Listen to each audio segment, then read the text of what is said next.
মাত্র 4টে উপকরণ দিয়ে এরকম মার্বেল বিস্কিটগুলো যদি বাড়িতেই বানানো যায় তাহলে কিন্তু আর বাইরে থেকে কিনতে হবে না। এখানে নিয়ে নিয়েছি অর্ধেক বাটি রিফাইন তেল, অর্ধেক বাটি দিয়ে দেবো চিনির গুঁড়ো। এটাকে মিশিয়ে নিয়ে 1 বাটি এর মধ্যে আটা দেব, আর আটা দিয়ে ভালো করে মিশিয়ে মেখে নেব।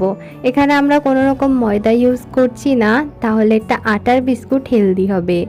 এখন এখানে ভালো করে মেখে নেওয়ার পরে আমি এখান থেকে একটুখানি তুলে নিয়ে এর মধ্যে দেব কোকোয়া পাউডার। এখানে আমি 2 চামচ দিয়ে দিচ্ছি, ভালো করে মিশিয়ে নেব। আমি দুটো ফ্লেভারের বানাচ্ছি।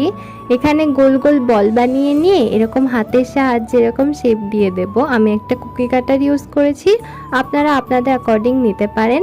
এয়ার ফ্রায়ারে বানাবো, এটা 15 মিনিটের জন্য রাখবো আমি 170 ডিগ্রিতে। ওভেনেও কিন্তু সেম টেম্পারেচার আর সেম টাইমই থাকবে। কড়াইতে বানালে 20 মিনিট সময় লাগবে। দেখুন তৈরি হয়ে গেছে।